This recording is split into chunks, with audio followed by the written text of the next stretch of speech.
Hey, we're listening to Abyss Gazing, a horror podcast where we celebrate all things spooky and mental health. I'm your co-host, Mark, And I'm your co-host, Josh. and we have with us today a friend and retired military podcast host, writer, and I think you might have some other production credits to your name, Andy Barker. Hey, what's happening, fellas? Thanks for having me on the show. Yeah, what all projects do you have going on these days? I know you've had a lot over the years. I've had quite a few. Unfortunately, COVID kind of put the kibosh on a lot of that stuff. So I was doing some small independent type films. I've done a couple commercials for some folks. Antoine Britt, you know Antoine, right? Yeah, I know Antoine. I did a commercial for him. I don't know, I guess about well, shit, I guess it's about 3-4 years ago now, since right before we left Virginia. Yeah, for his gym that he had started. Yeah, he was actually started like a nonprofit. I don't know if it ever went anywhere. I did the job for him. It was cool, cut him a good deal, and yeah, so things like that. Unfortunately, I told you not too long ago that I had to kind of cut back on the whole martial arts thing. I'm probably going to have to have my neck fused here in the next coming week. So yeah, so that sucks. Yeah. So I met Andy when I was doing Brazilian Jiu-Jitsu. He was teaching judo. He was the teacher for that, and he was one of the students in Brazilian Jiu-Jitsu. So he's probably choked me or turned me into a pretzel more times than I would like to admit. Well, I don't know about that. So, but yeah, it's I've known him a little while, and I know he's had a lot going on over the years. So that's been a lot of fun, man. With the podcasting, I've gotten to interview a lot of cool people, meet cool people that way, and some maybe not so cool but interesting folks, to say the least. Yeah, we've had similar experiences with some of the people we've had on. Podcasting is an interesting format when you're like getting to like interview people, because some people you have like you interview them once, that's it, and then other people you have like great relationships with and like build like lifelong friendships. Like that's essentially how Mark and I got started. We did like a one-off on that Zac Efron Ted Bundy movie a few years ago, and then did talk for like a year. Then like we just kind of like reconnected, and it was like, all right, like you'll just kind of start like coming into podcast every once in a while. Then sure enough, Abyss Gazing was born like a year later. Yeah. Nice. Yeah. Nice. So is my camera off here? I feel like it's off. There we go. How about that? Oh, you're good. All right, cool. So yeah, we got this scheduled here today for the month of October. Halloween is mine and Josh's favorite holiday, and we try to cover a lot of the like kind of influential films for horror and some of the cult classics and some of the newer stuff. And I pulled Bram Stoker's Dracula out the hat for this one. Good choice, by the way. Yeah, which celebrates 30 years this year, I should add. This is the first time we've covered a film in a few weeks where it hasn't been a new release, because we just got done with Hellraiser and Halloween Ends, and so like kind of dipping into something a little bit more classic. And I will also admit that much like a lot of Mark's choices, this was again a first time viewing for me. Whoa, really?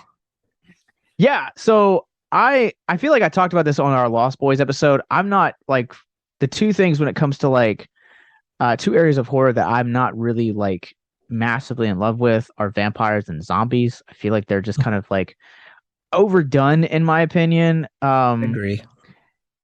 And so like I tend to kind of stray away from those, because I feel like if you've seen one of them, you've seen them all. Like, but there are like obviously exceptions to that rule. And I definitely feel like this is definitely a rule that is worth like having an exception for. But yeah, this was a first time viewing for me, and I probably, had Mark not suggested us doing this episode, probably would not have ever watched this movie. Interesting. So let me ask you real quick. How old are you? I am 31 and I'll be 32 in March. Okay, well, that makes sense. So the reason I say that is because, when this movie came out, like you said, 30 years ago, it was like, that was kind of the rage, because it had Keanu-Reeves in it, I'm surfing, but I'm playing the English dude kind of. Yeah, So he was super. At the same time, it made a lot of headlines because of some of the scenes and the way certain things were portrayed in the movie too. Right. Yeah, it was very provocative for the time. But Winona-Ryder was the it girl in the early '90s, and Keanu Reeves was kind of the it dude. So everybody went to go see this. So that's why at first I was surprised that you hadn't seen it, but then when you said old, you were not so surprised. Well, in all fairness to Josh, he's just recently, with maybe in about the last 5 to 10 years, really gotten into horror. So it's kind of become one of those things where he never really got into it, I guess, partly because of upbringing. And we'll definitely talk about upbringings and religious iconography and themes that this movie does, which really surprised me. But I will also say too that I don't know if you guys have done this, but like I have attempted to actually read Stoker's Dracula at like the novel on several occasions, and I feel like this movie, from like an adaptation standpoint, is probably one of the best adaptations I've ever seen. That said, I've tried so hard on so many different occasions to get into that book, and I understand like it's a literary classic and it's like upheld within the genre of literature. When it comes to horror, it is such a dry book. Like I probably only made it like through like the first like maybe quarter or third of the book, and I couldn't do it, man. It was too dry for me. Now think about this. To tell you how boring times were back then, that was that was provocative for its day. That was exciting literature. Oh, I imagine. Yeah. So man, God, Well, I mean, it was so influential. They even make references to it in modern vampire movies. Interview with the Vampire, Louis makes a comment to Christian Slater's character that something about the drunk ramblings of an Irishman or something like that. And he's making a reference to Bram Stoker's Dracula. So I'm not necessarily into horror.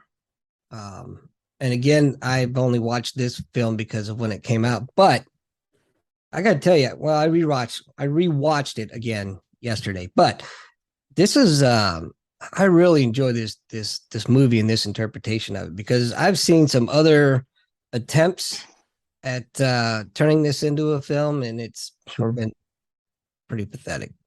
Yeah, it's a solid adaptation of the book. And it's just some of the effects that they used in the movie were just fantastic. Well, I got to be honest, man. It took me probably 3 hours to watch the movie. For some reason that it kept getting stuck on the pause in the seduction scene. For some reason, I don't understand why. Something wrong with my TV, I guess. I didn't have that problem. I just I kept like getting distracted where like I was like I have to come back to this and I'll come back. That said, I will say that this is great for like a first time like watch and like an only time watch. I don't know, man. Like I just it felt a lot like the book for me, and like with that, I guess it's like praise to Francis Ford Coppola. But you mentioned something, Andy, that like, and Mark and I have talked about in the past before, where it seems like there's kind of like this like mainstream appeal for like horror where it's more digestible. And I definitely feel like this is kind of one of those films. Like this feels like a very prestigious movie disguised as a horror movie, where you have like tremendous performances across the board. Gary Oldman, I mean, if he didn't win an Oscar for this movie, that's very sad. He's incredible in this movie. I think cary-elwes is great in this movie. Anthony Hopkins, Winona-Ryder. Still don't understand why I understand from like a standpoint of like the early 90s and like Keanu Reeves being like the it guy, but man, him like trying to like nail that English accent is like the worst part of this movie. So, right about this time, and he has actually acknowledged this in interviews, and it's pretty much widely accepted that his was the worst performance in the movie. He had just come off taping like back to back to back movies because that was when he blew up. I want to say one of the Bill and Ted's was right there just before it. I think the first Speed was right there in that time frame. And he said he was just really just kind of tired and shot when he got to Dracula. So he kind of half phoned his role in for this movie. Yeah, I mean, Keanu Reeves is a cool dude, but he kind of blew it in this movie, in my opinion. Kind of, I don't know. Definitely not his best performance by far. Yeah, I just felt like I was watching. Came out in 91. Yeah, I felt like I was watching Bill and Ted meets the vampire. It was like a Scooby-Doo edition or something. Real. Yeah, he didn't fit, but it was that time frame where he was one of the big guys at that point. So, and he kind of fell out of the public view for a long time, and he's just kind of blown up again within about the last 5 or 10 years. Man, yeah, so which not to age all three of us, but like thank you. Like just for like younger listeners or like people that are probably like 18 to 20, like, you've grown up in this kind of like era of blockbusters where those blockbusters are making stars, whereas it was the reverse in the 90s where you had a big name, and that big name was what sold your product regardless of the quality of it. And Keanu Reeves was definitely one of those people in the 90s, because I feel like, from a marketing standpoint, this is appealing to the younger crowd, where you have, like you said, Andy, like Winona-Ryder is coming out from, coming off the success of Heathers and Edward Scissorhands, and then you have Keanu Reeves that's coming off the success of Bill and Ted Excellent Adventure, Bogus Journey, Point Break. He was the it guy. So like to have these two people, cast in this movie was really incredible.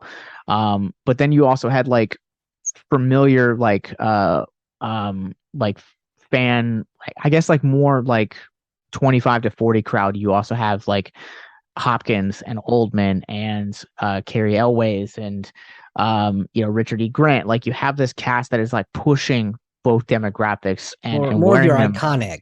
Iconic actors of the time. And I don't think Gary Oldman was quite as known at that point. I think this was one of those roles that kind of made him a household name, because he did just such an awesome job of playing Dracula. Yeah, he. Go ahead, Andy. Oh, I was just going to say, at that point, he was one of those guys that had been in, many, many productions. You knew his face, but didn't know his name up until that point. I still remember one of my favorite roles of his was Leon the Professional. He did such a good job in that. If you haven't seen it, it's not a horror, obviously. It's Natalie Portman's first movie. Yeah. She was like 12 in the movie or something like that. And she gets taken in by a hitman and having to deal with some dirty cops. And Gary Oldman is the head guy. And he did such a good job in The Professional. And this is just another one of the roles. Dracula was just another one of the roles that he played. There was just, he knocked it out of the park. One of the things I feel like Oldman as an actor, like just really just has this like sense of like disappearing into these roles, which, whether you're talking about movies from the 80s, 90s, or like whether Dark Knight, Harry Potter, whatever you're talking about, I think that's what makes him such a captivating actor, is the fact that he can quite literally disappear into this role. And I feel like he took a character that, my introduction to Dracula as a character was Bela Lugosi. And Bela Lugosi has always kind of been the standard that I've compared other vampires to. I don't know if that's necessarily fair for other cinematic interpretations of that character, but it is what it is. And it's how I view this character. But like I think for the first time since Lugosi, Oldman makes Dracula a really vulnerable character, but also at the same time like he's tragic, but also like you understand why there's a purpose for his like violence and the way that he operates himself and like his like becoming like a recluse and like I feel like there's a lot of tragedy that's built up in him that's brought on really well by Oldman's performance. Well, he gets so into his roles. This is one of those little weird, useless facts. He gets so incredibly tied up in his roles. A lot of times he has to go to a speech therapist afterwards so he can start talking like he's supposed to. Huh. He actually takes on accents or whatever so well that it becomes his natural way of speaking while he's in production and has to see speech therapists afterwards to go back to being an Englishman, basically. Could you imagine That's being amazing. his kid going through all that? You're not my real dad. You don't even sound like him. Wait till the next movie, Yeah. son. Yeah. Go to your fucking room. Who are you? That would be my household, man. There is actually a term for it. I forgot what the term is, but he has been susceptible to it on a couple occasions. Is the term you're thinking of, is it method acting? No. Okay. No, for apparently it is an actual condition with people. In his case, it comes from the way he acts and gets so far into character. But like, it's like somebody will take like head trauma, and then when they come out of surgery or coma and wake up, they're speaking with like a foreign accent. I know for what no you're apparent talking reason. about. It's called batshit crazy. But yeah, he's had to do that a couple times. I've read where he's gotten so far into roles that the accent that he's using for that role sticks. What you talk about is actually true, and you're not far off. I forget the name for it, but it's something very similar to foreign language, something crazy like that. But yeah, it's many documented cases of folks that have either had near-death experiences or, like you said, have had surgeries and something with the anesthesia affected their brain. Whatever the case, it's pretty wild. Like a I think I saw a case. There was a 70-something-year-old Australian lady who was clearly white, spoke with a Chinese accent. Yeah, that's wild. Yeah, okay. Ridiculous. I didn't even know that was a thing. Yeah, yep. It is an actual condition. It's fun to learn about mental health conditions. You got a full caseload right here, pal. Let me tell you. I'd imagine being in the military as long as you've been, you have seen some things. I've seen one or two things, maybe. So maybe yes, maybe no. Yeah, so, Mark, I'm not even really sure where you want to like start with this, because I mean this is a film that literally spans centuries. So I'm gonna turn this over to you, sir. Well, one of the things that made this movie kind of stand out wasn't just Coppola's direction, but the way the cinematography was done in the movie. Some of the transitions from one scene to the next, or one shot to another, is part of what makes this movie kind of stand out the way it does, even now. From what was it? From where like he backs in to the closet. Dracula backs into a closet at one point, this big giant beast bat form, and you keep seeing his eyes. And as he backs in, it darkens and he gets almost blacked out. You see his eyes, it steps forward, and he's now this big human shaped pile of rats that just falls to the ground and the eyes disappear. Little things like that. And when you look at like Dracula's shadow in the castle, it's not quite moving the same way as Dracula is ever, and it almost has a mind of its own. It's almost like its own character in the background, and it's just shadow that does it. It's little things like that. Just not to mention, you've got this story that's a couple 100-year-old classic on top of that. Yeah. It's just there's so much to the movie that has made it kind of keep the following, and they still do occasional anniversary showings in theaters and things like that, like you get with the original Psycho or Jaws. It's that kind of following with it. If you or someone you know is listening to this podcast right now and you're struggling with suicide, addiction, self-harm, or depression, we encourage you guys to please reach out. This is the heartbeat of why we do what we do.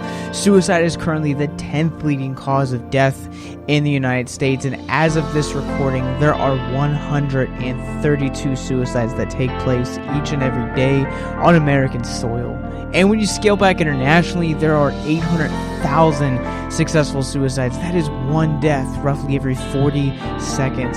So if you or someone you know is struggling, you guys can go to victimsandvillains.net/hope. That resource is going to be right in the description wherever you guys are currently listening or streaming this. There you'll find resources that include the National Suicide Lifeline, which is 1-800-273-8255. You can also text HELP to 741-741. We also have a plethora of other resources, including churches, getting connected with counselors, LGBT resources like the Trevor Project, and also veteran hotline as well. Please, if you hear nothing else in this show, understand that you listening to this right now, have value and worth. We get it. Suicide, depression, mental health, these are hard topics, and the stigma around them doesn't make it any easier. But please consider the resources right in the descriptions below wherever you guys are listening, because once again, you have value and you have worth. So please stay with us.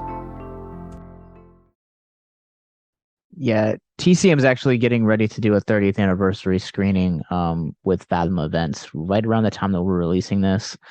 And one of the things that I think is really interesting is, like, you know, we talk about we've talked about all horror kind of being all shapes and sizes throughout like almost 40 episodes, and this one's kind of like no exception. Is like, you know, Francis Ford Coppola is, you know, regarded as a really, you know, prestigious director. I would probably kind of say that he's kind of like on par with, depending on who you talk to, but I would definitely say he's kind of like on par with you know, Scorsese and like other directors of that era. And it's always really interesting to me. I think Simeon, when we had him on for Hellraiser, talked about it the best. Like, horror is basically like a sandbox that you can kind of like literally mold and shape to be anything. And it's always really interesting when you have these like non-horror voices stepping into the genre, because you get these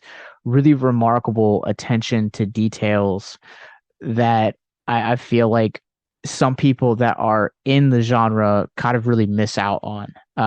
You know, I think a couple great modern day examples would be like A Quiet Place with, you know, John Krasinski, or Get Out with Jordan Peele.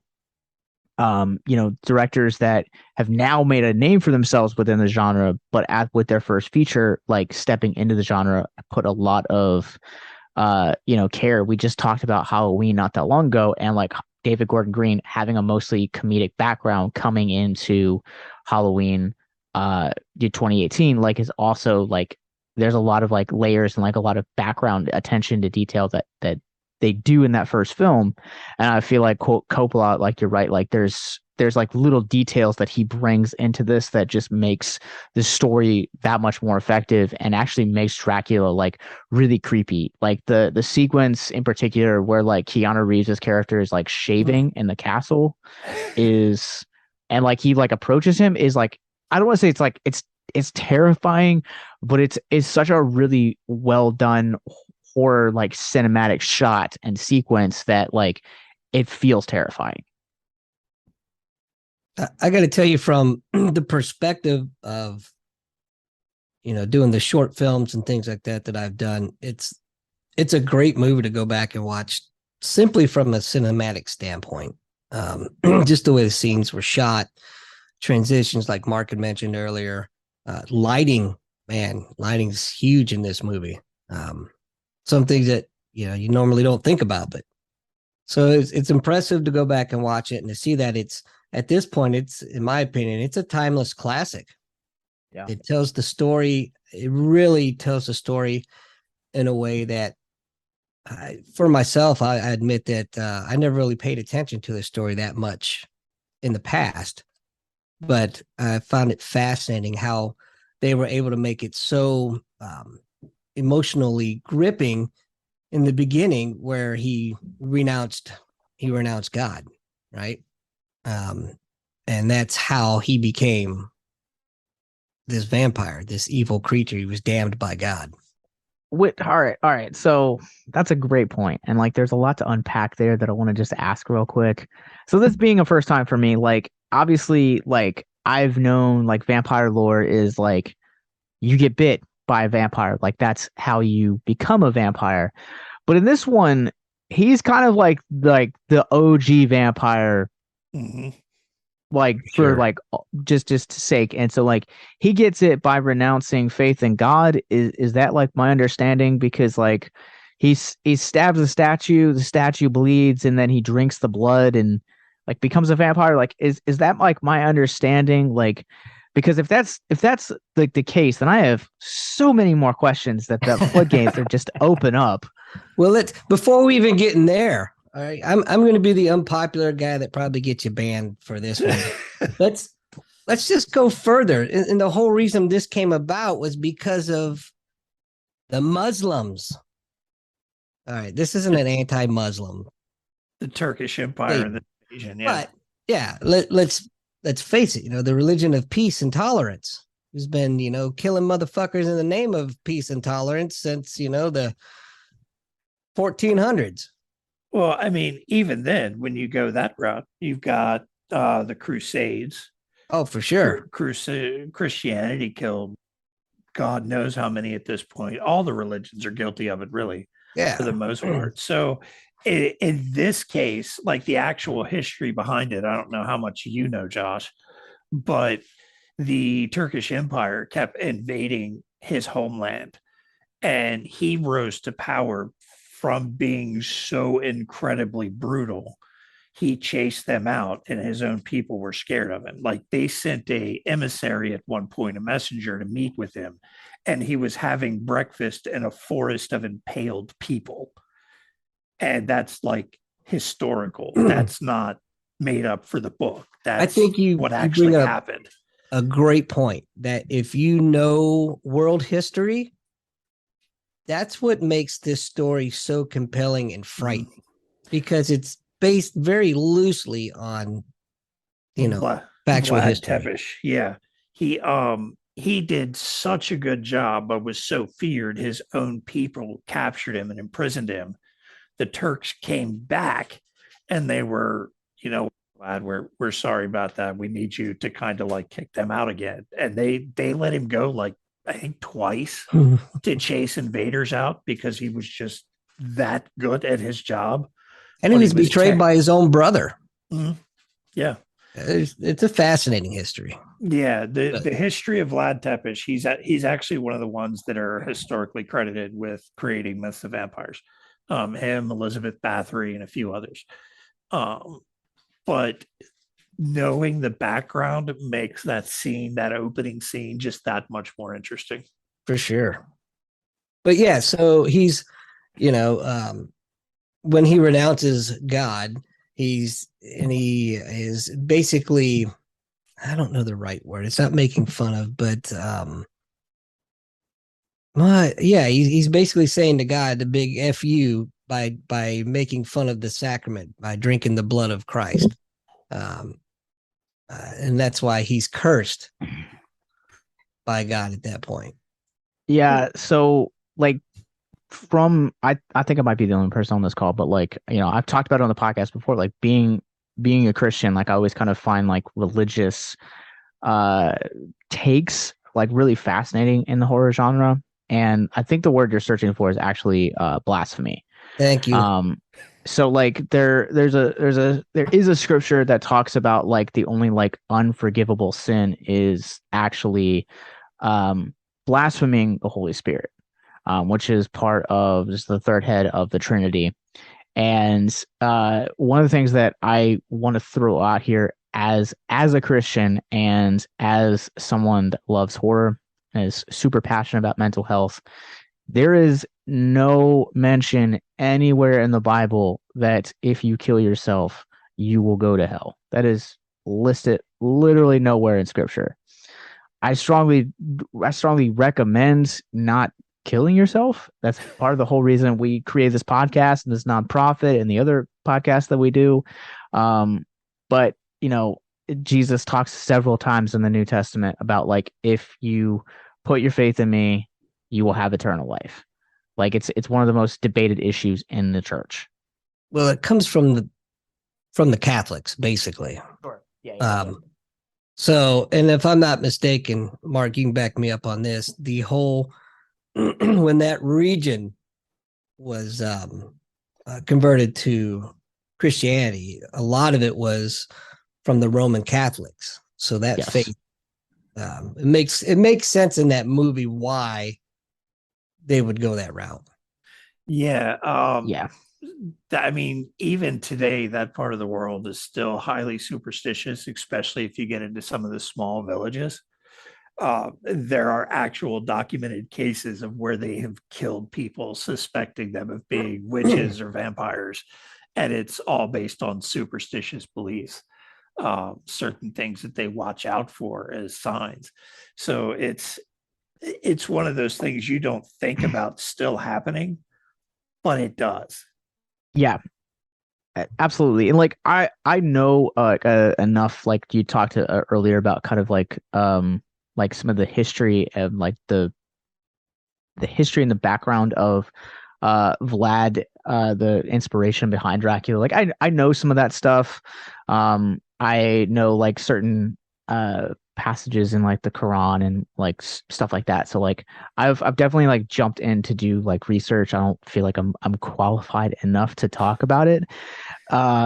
Which I don't know if any of us truly feel qualified to talk about it. So I but don't feel anyways, qualified to talk about what I ate for breakfast.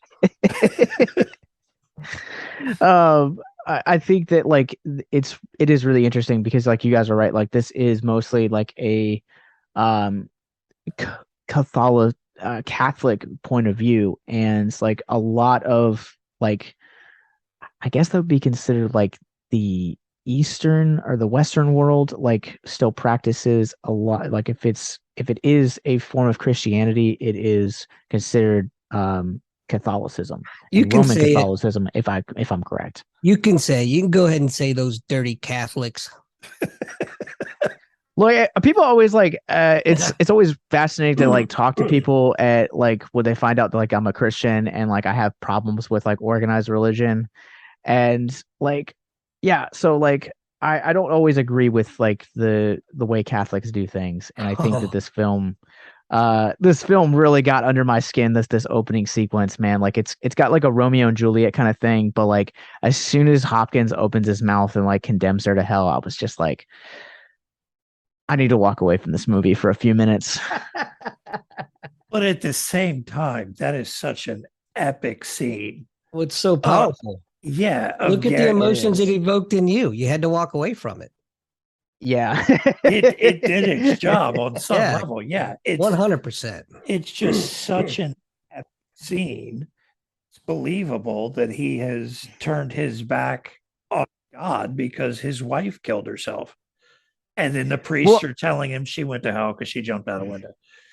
yeah, and we talked about this in the Halloween Ends episode, but like I think it's really interesting when you start talking to people specifically about religion and about like God and like higher powers and stuff like that, and like find out what people believe, because it's I think at the end of the day, like you're looking for like if you don't have something right in your life, you're looking for a source to blame it on.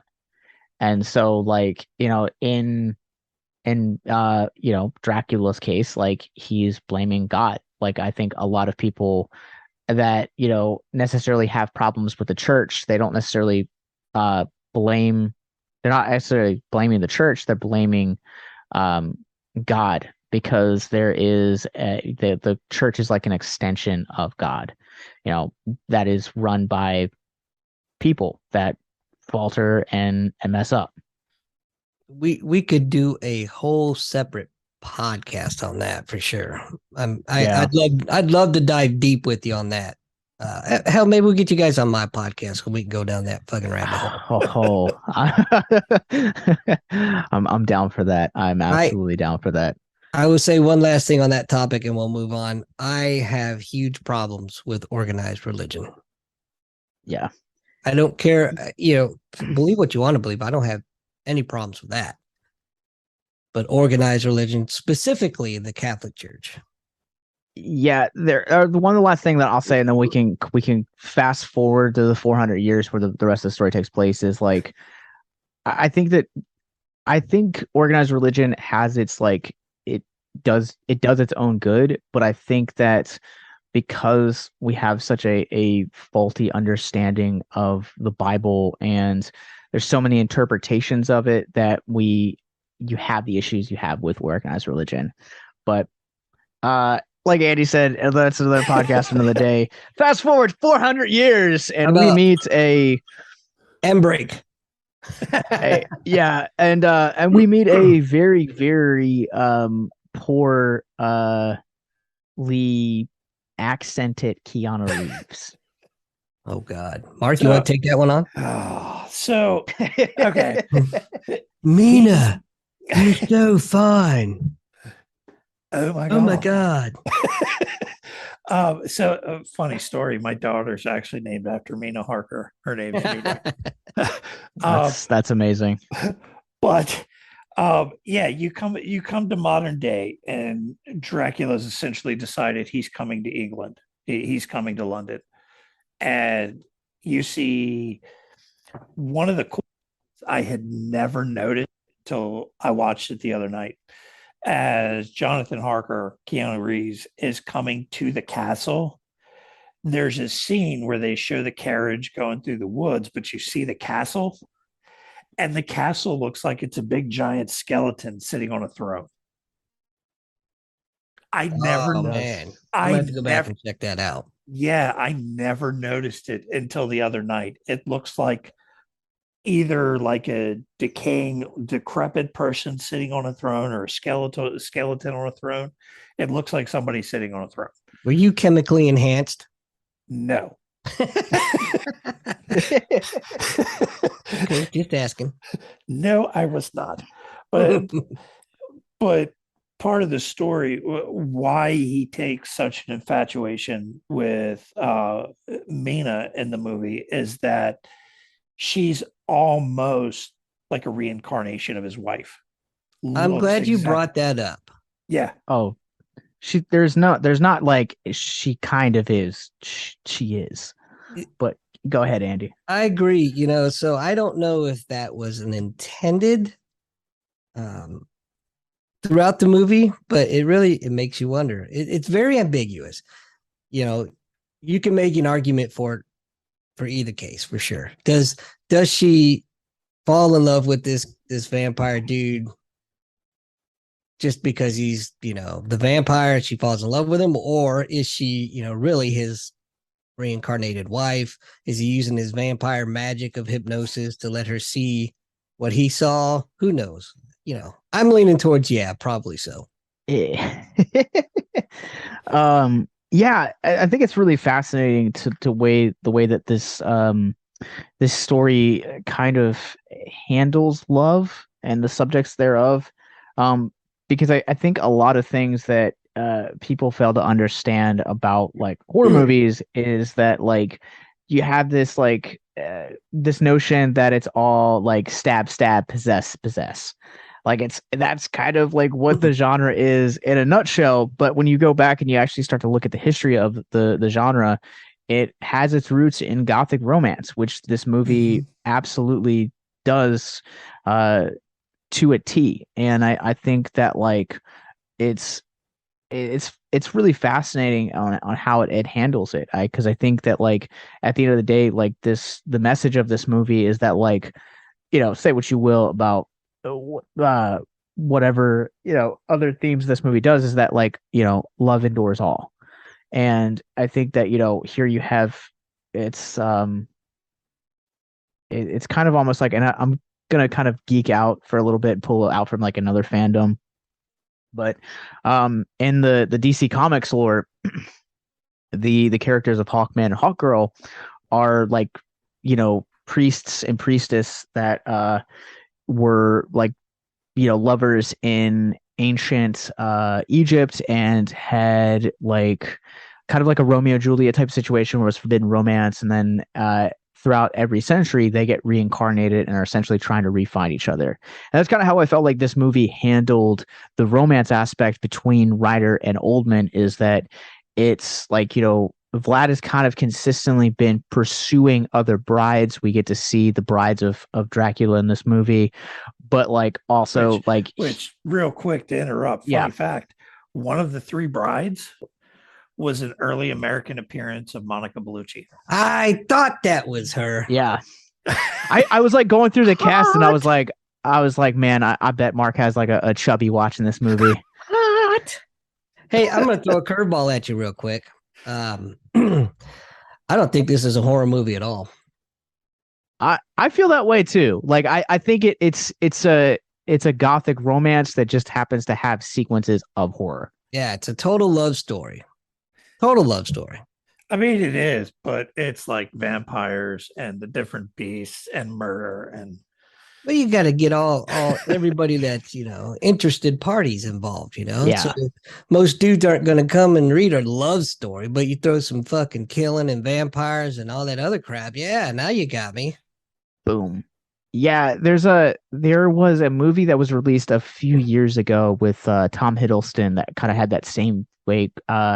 Only lovers let live, or something like that, and it was kind of like the same idea, where it's like kind of like marketed as a horror movie, but it's inherently it's a romance. And I haven't seen that movie, so if you guys have seen that movie and I got that totally wrong, I'm sorry.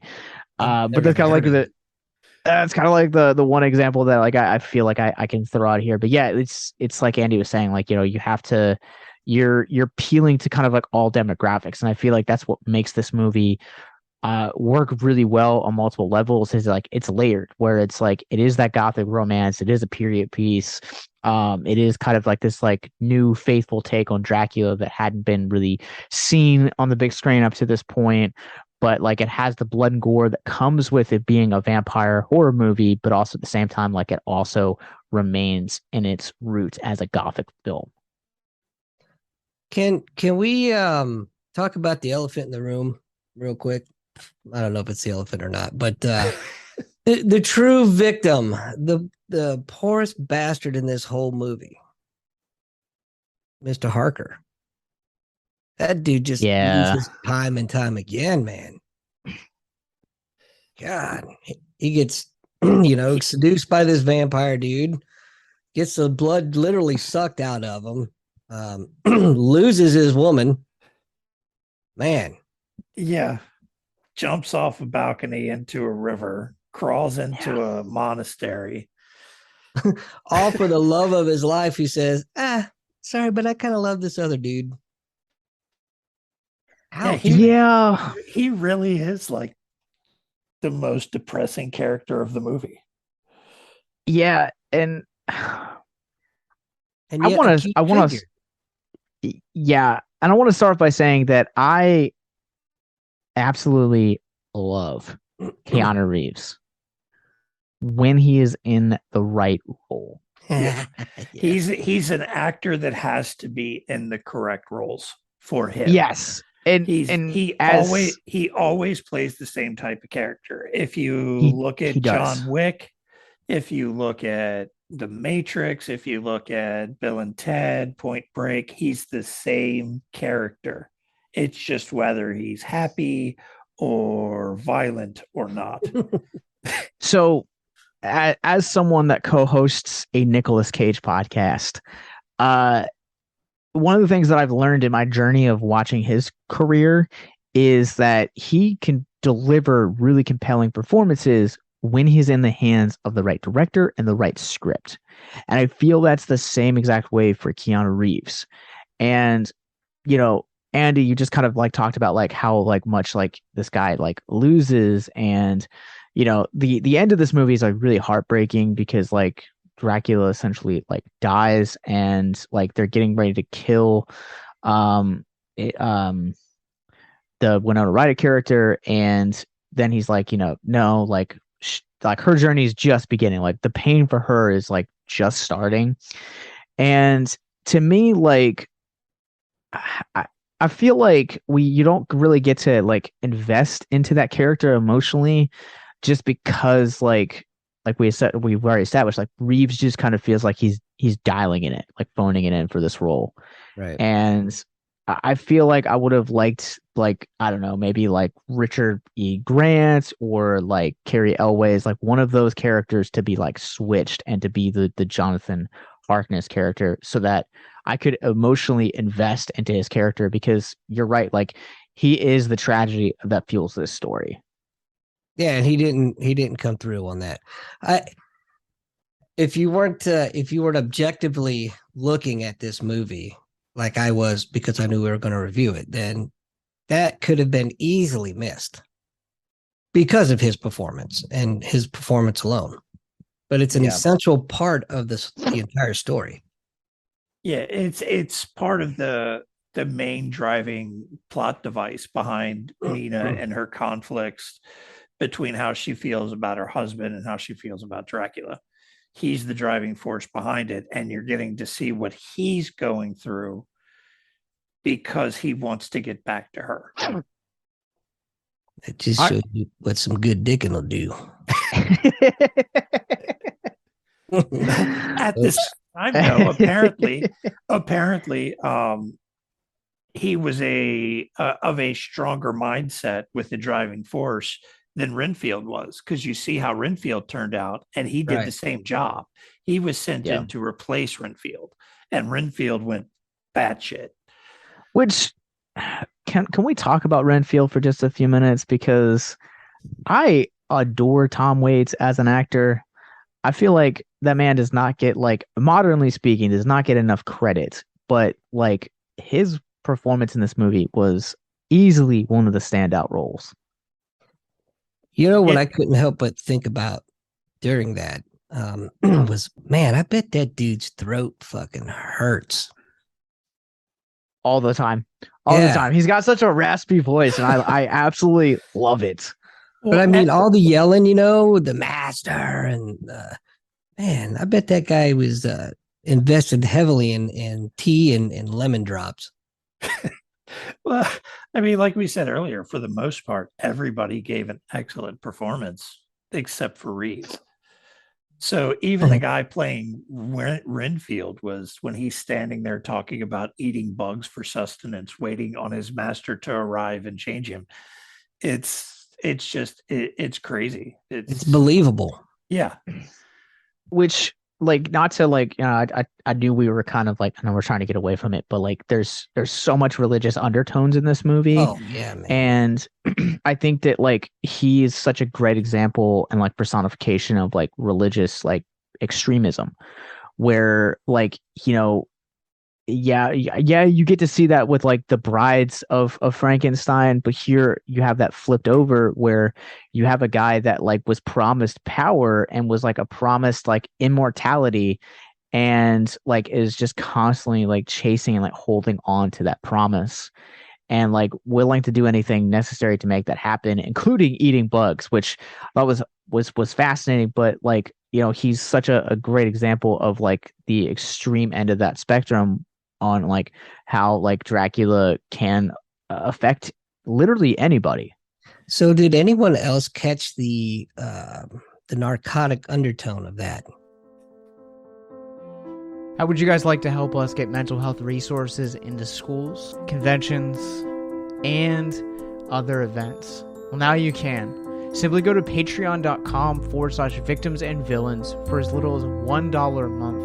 You guys can help us get mental health resources into current and upcoming generations, educate and break down stigma surrounding mental health, suicide, and depression. And you get exclusive content that you can't get anywhere else. And you guys can tell us which Nicolas Cage movie you want us to cover, and we'll do it. All it takes to get started is to go to patreon.com/victims and villains, or simply click the link in the episode description wherever you guys are currently listening or streaming this episode. Pick your tier and get started today. Yes, it's that simple. So quickly select the tier that you want and help us get hope into the hands of the depressed and the suicidal today.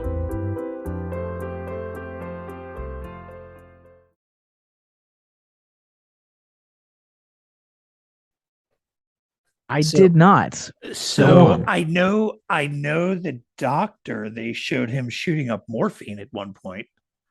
I'm not so certain it wasn't heroin. Well, it very well could have been. Heroin was very big, the opium dens at the time. Yeah. And I think the undertone there, and I'm probably reaching, but the undertone with Renfro there was he was searching, or he's chasing that dragon, right? He's wanting that initial.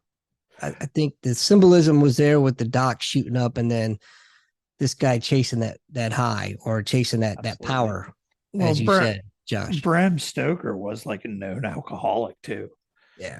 But something we keep bringing up the religious tones. The book was, I believe, first published in like 1897, and I know there was a lot of disputes between, was it the Protestants and the Catholics? Oh yeah, in that area where Stoker was, and that it's calmed down over the years. It's used to be, but even as far up into the like 80s and 90s, they were still fighting back and forth. So it's really no surprise that there was that kind of religious overtones in the whole movie or book. I may be just reaching. It may just be me, but I picked up on that throughout the movie. I don't know if anybody else did. Oh, the heroin, the drug, the narcotic, the addiction. And like I didn't like, but I'm really glad that you kind of like brought it up and pointed it out, because like I feel like too, like sometimes kind of like with it bringing back in like the religious undertones, like we as a people, I feel like sometimes like, especially modern day, like don't really know how to like wait, and like part of being like a believer in any sort of higher power is like there's a level of patience that you have to do. So like I feel like if you experience like the high of like Dracula and like this like promise of like immortality, like you're going to like do anything you can to kind of pursue that high and chase that high.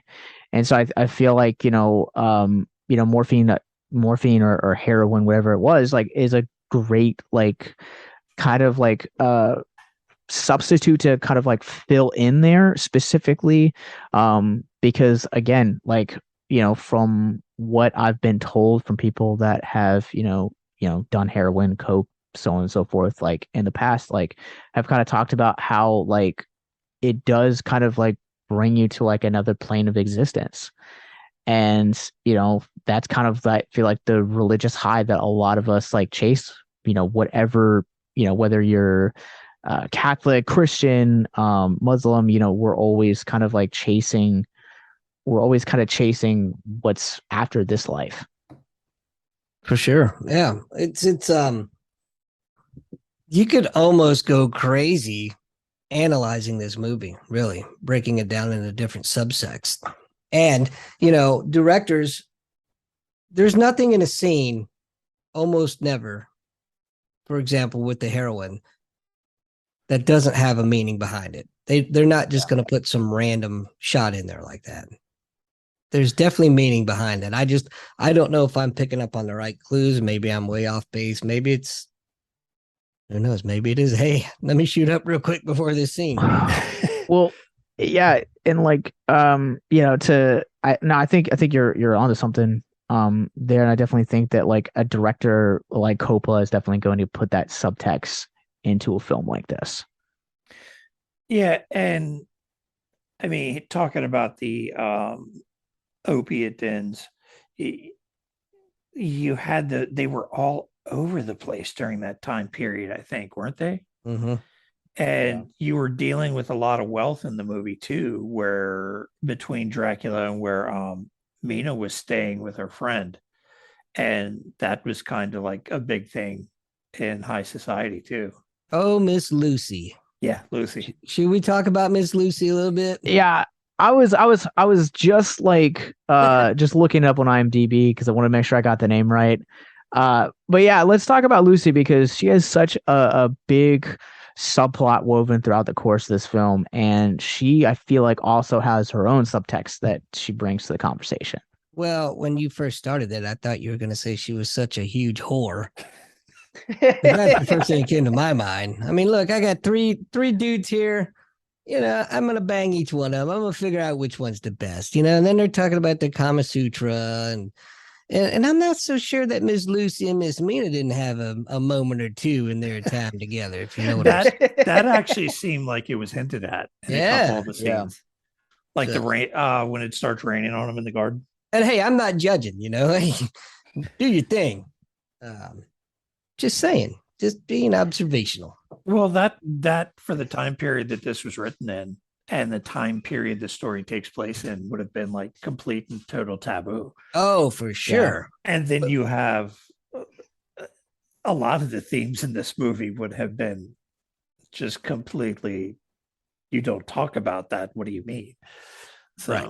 But also, you know, as was mentioned, with the rich comes certain privileges, if you will, that the common folk don't have.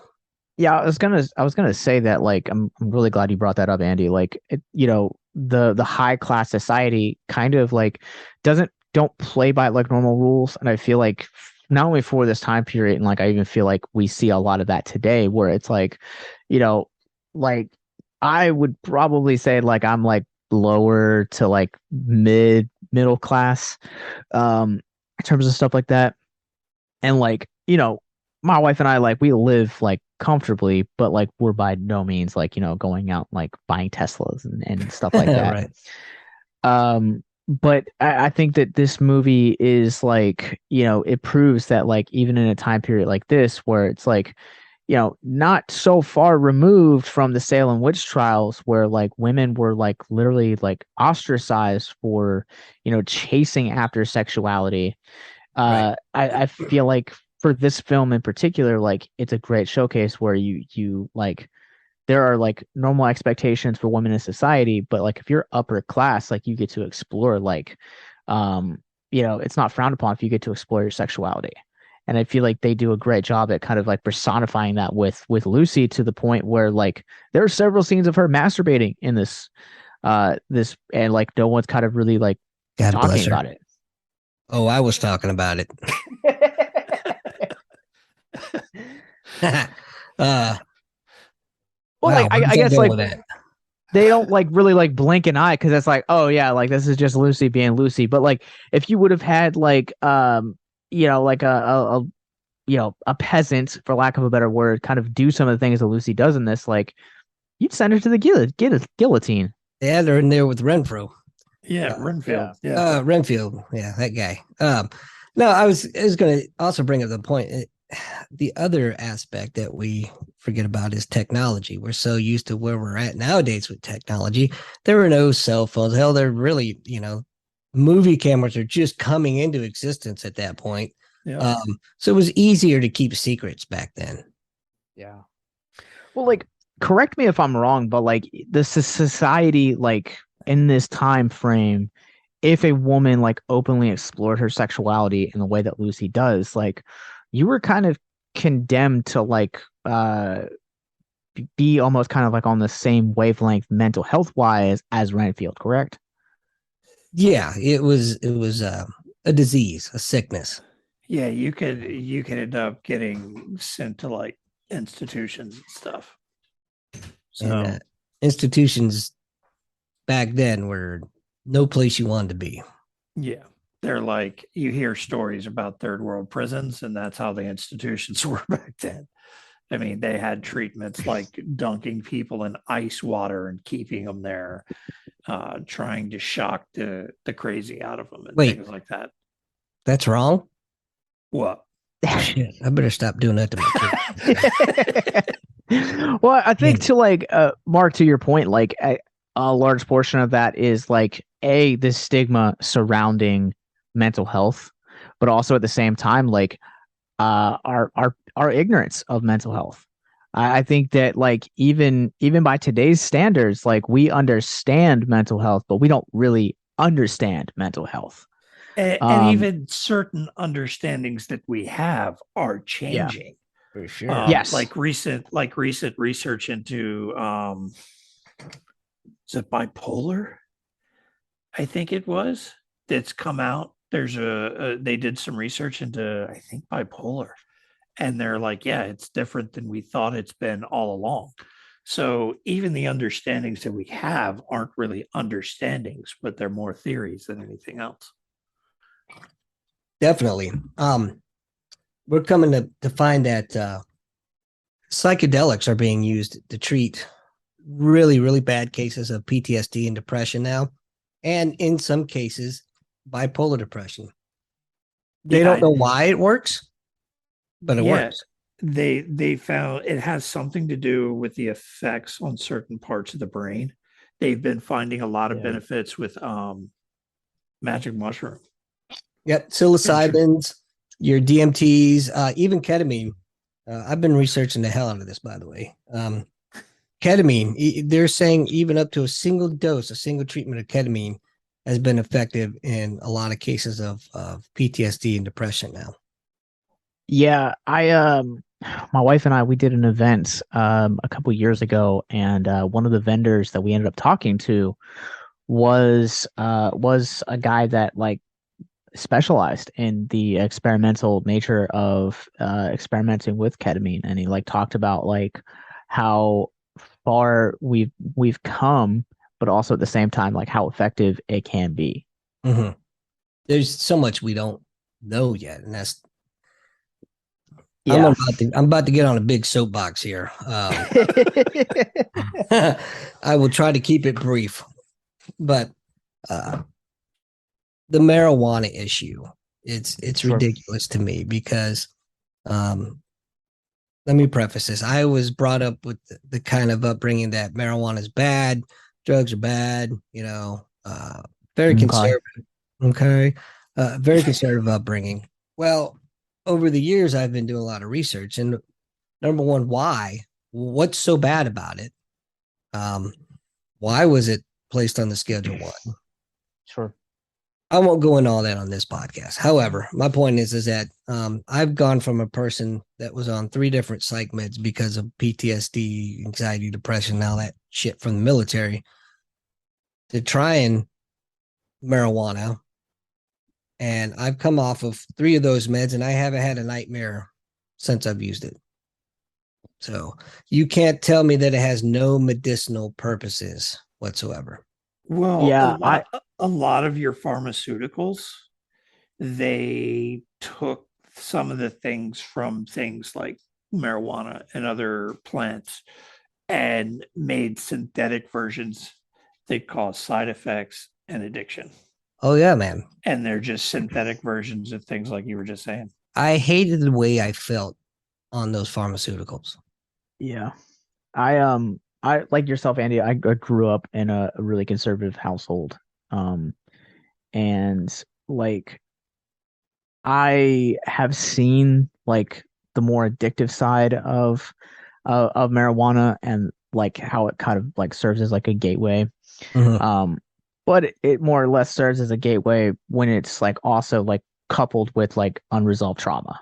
Sure. But like I also will say that like I think like for me personally, like that, like seeing other people like that I've known, like been close with, kind of like progress to that, like that's the reason that I haven't like gotten on it or like done any like thing with it. But like I'm kind of at a point now in my adult life where I'm like, I see the benefits of it. Like there's, it reduces anxiety, takes away PTSD. Like, I mean, it's all natural for one. Right. But like even we did Alan and I did a horror con a couple weeks ago, and we got to speak with Omri Katz, who is he's from Erie, Indiana, and most famous for Hocus Pocus. But he talked about in our interview with him about how he's now kind of like in the dispensary business, and like just kind of like the health benefits that like he's studied, going from like being a child actor into like a someone that does a dispensary. And like I talked about like the benefits of like what marijuana has like done to him, being raised in like Hollywood and kind of like walking away from it and then ultimately coming back. And we've seen so many, like science has like, so there's so much evidence like talking about like the benefits of marijuana now that like, again, it kind of seems like, why is it bad? I think it was bad mostly just because it was like forbidden fruit for so long. I can tell you why.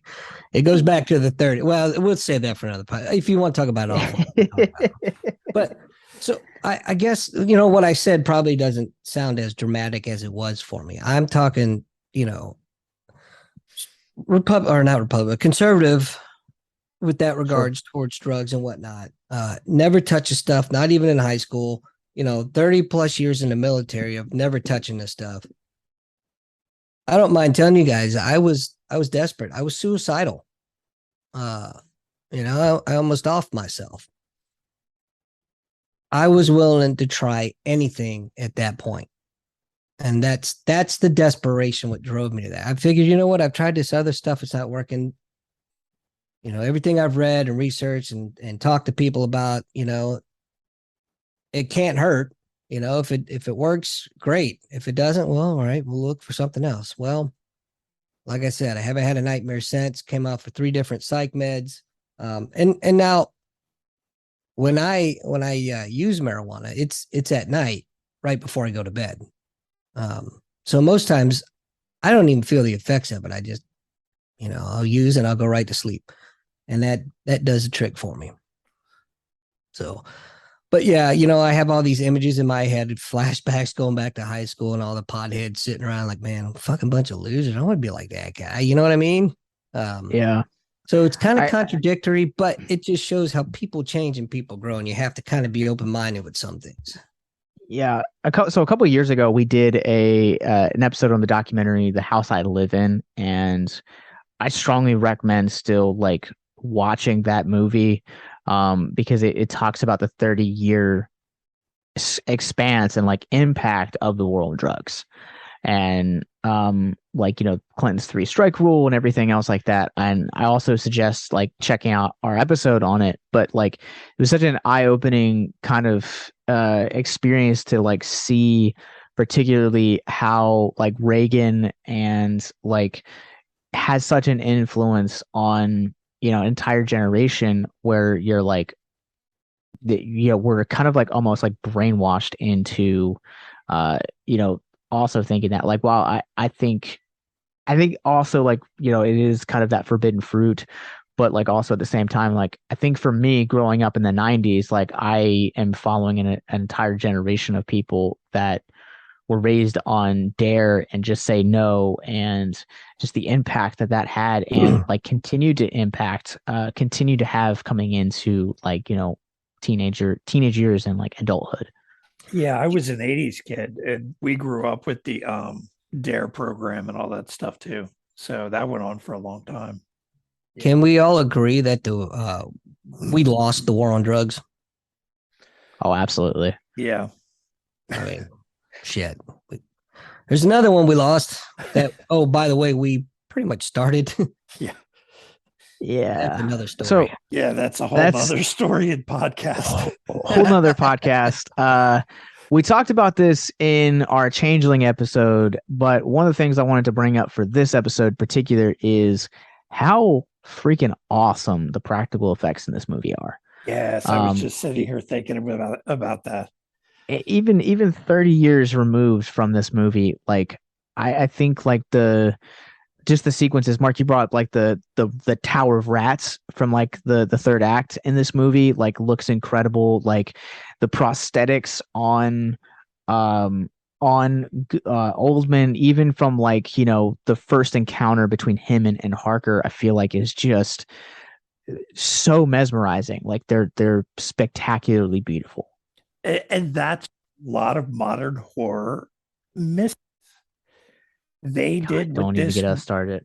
Oh yeah, this has been a constant thing on our show. We see some of these modern movies and modern horror, and it's just like a special effects fest. And it's like, why wouldn't you just use traditional effects for that? It would look so much better. Yeah. And you get a movie like Dracula or The Thing that was almost exclusively traditional effects, and it's just so much more impactful. Like the Beast they show with Lucy, I think was amazing looking. Yeah. I think I'd have shit my pants if I had walked up on it in the garden. And the ass on that thing. I mean, come on. Jeez, that dude must work out. That's all I'm saying. they were believable traditional effects. Yeah, and with that being said, that's what makes it timeless, because it doesn't look so cheesy, and it was just well done all the way through. Yeah, and I feel like I feel like horror movies are like mostly what we go for when it comes to movies like this.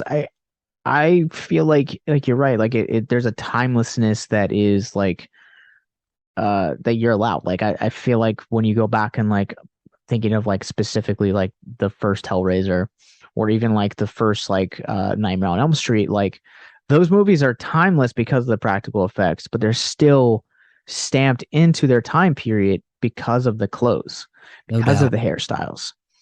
And when you have this like grand period piece, you have that like this is actually timeless, because it's not taking place in the 90s when it was released, but it's rather taking place in like the 1890s, which I think was such a great choice on the part of the storyteller.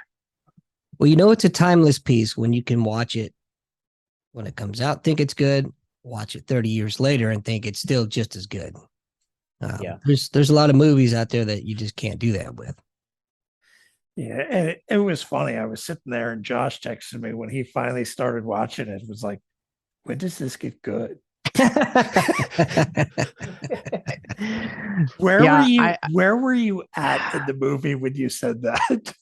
Right when he condemned her to hell. No, I had gotten past that part. I think I was like maybe like 10 minutes removed from like the Jonathan shaving scene. So probably like 35 minutes into it, and I was like, this is just like a really like slow burn kind of movie. And like I stated this at the beginning of the podcast, like I didn't hate this movie. I feel like this movie operates on like all cylinders really well. It's just, this was like a one-time movie that like I don't ever want to watch again.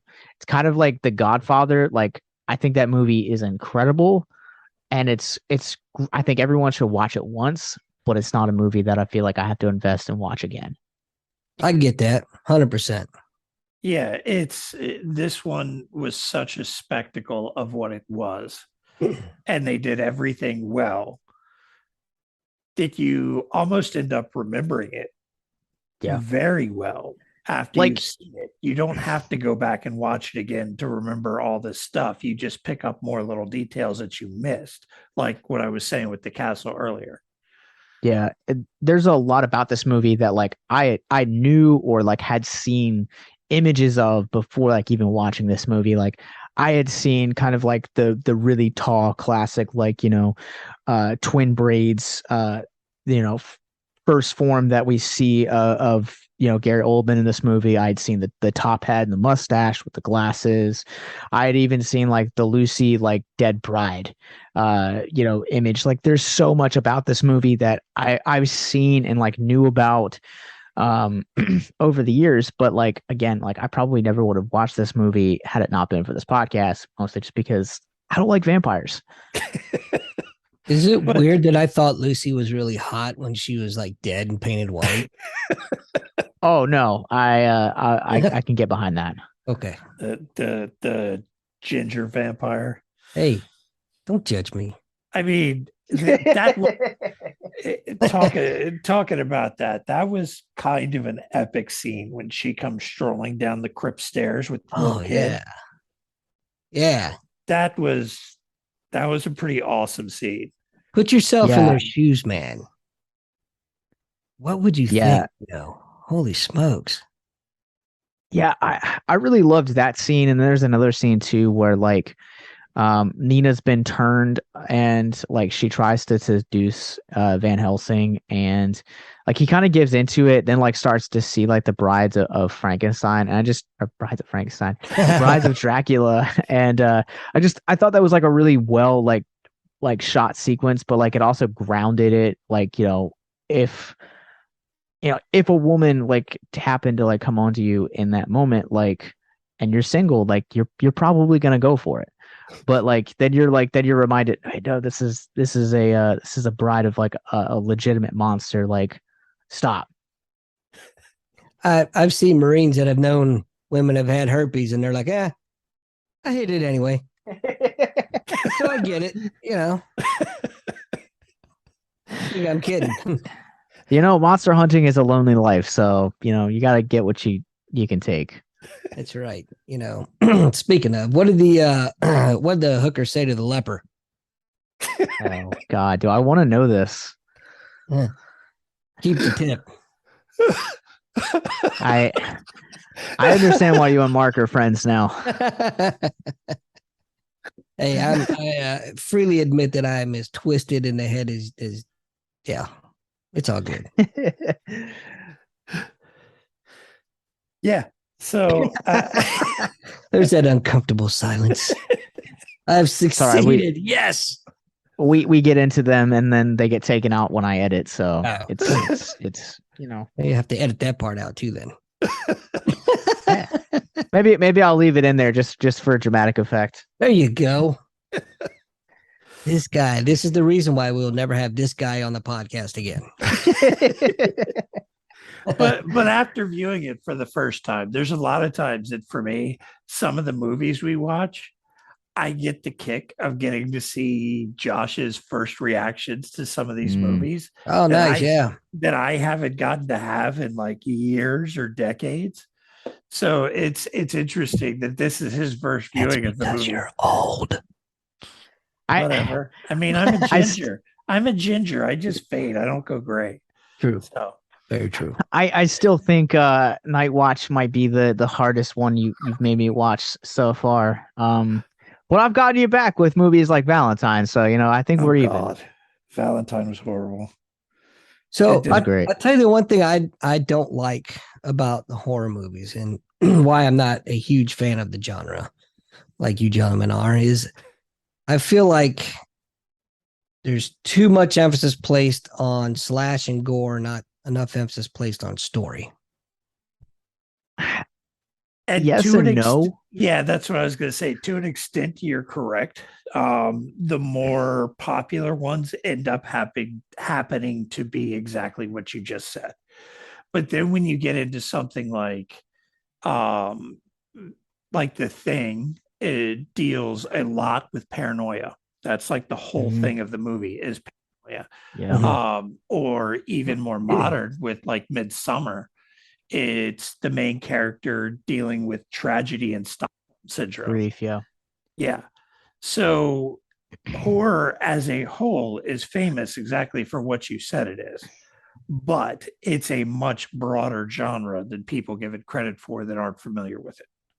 Yeah, and like I'm looking at my collection like right now, like we brought it up in our last episode, but like Candyman, like the original 90s, and like the more Nia DaCosta's spiritual sequel, like is like specifically addressing things like, you know, racism and like poverty. And Yep. then you also have like Dr. Sleep was addressing like generational trauma and like how we, you know, kind of recover from that.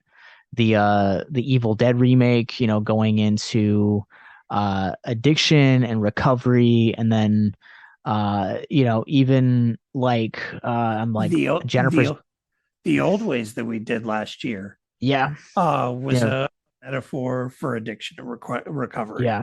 So it's a much deeper genre that people that aren't familiar with it don't pick up on. Fair enough. Yeah. Guilty. And and like I mean like I was that way kind of like, you know, I've shared this on the podcast before, but like one of the reasons that like I kind of like had this genre as like forbidden fruit for so long was because I grew up in a conservative household. And you have like all of these ideas about like, you know, if you watch horror movies, you're going to hell. Right. And then like I get into you know, movies like The Exorcist and like Hellraiser, and I'm like, these are like addressing like spiritual conversations that the church is too afraid to have. And like we should probably talk about the fact that like The Exorcist isn't about a girl that gets possessed more so, but it's, at least in the book, it's about a, you know, it's about a priest that like is losing his faith simply because like his mom died and like prayer didn't work for him. Battling his demons while battling demons. Yes. Yeah. Hey, feel free to use that. That movie scared the shit out of me when I was a kid. And I love that movie. That's one of those movies that, like the original Alien and things like that, are ones I wish I could have been around to have seen when they were released, because I heard the stories of the release of The Exorcist, and then I saw it in my jaded old age, and it was like, wow, this didn't really live up to the hype. I mean, it's still pretty awesome, but people were like passing out in theater in the 70s when it came out. Yeah. And I keep hearing that now. Now, when I hear them talk about that with the movie, it just seems like a marketing plot to get people to go see it. Netflix Netflix is really famous for that, where it's like how many times have you seen this headline is like new Netflix movie is so scary viewers can't finish it, and so like it drives up the numbers because of curiosity. Yeah, but it's brilliant marketing. I would have loved to have been around when like The Omen was released, or The Exorcist or something like that. Yeah, I watched those movies in the 70s. Fucking as a young kid, that was very traumatizing. Probably should not have watched it, but I did. And still it's one all right. of my favorite you movies. learn from your mistakes. Yeah. Not really. But yeah, so I think that's gonna do it for us on this episode. But Andy, where can people follow you online and find the podcasts? So you can we are on just about every major platform except for iTunes, because my producer is anti-Apple, but whatever. Spreaker, Spotify, iHeart, all the major platforms. And then you can also find my podcast, Nothing's Off the Table. You can do it two ways. We are live every Wednesday night at 8:30 p.m. Central Time on the Loser Radio Network on Facebook, or you can catch the reruns on YouTube at Nothing's Off the Table. All right, Mark, where can people follow you? As usual, I just have my nerdy paint and stuff on Instagram. Titanium Juggernaut painting. Every once in a while, you get like a concert shot in there. That too, or my dog. But yeah, or the dog, or Scooby.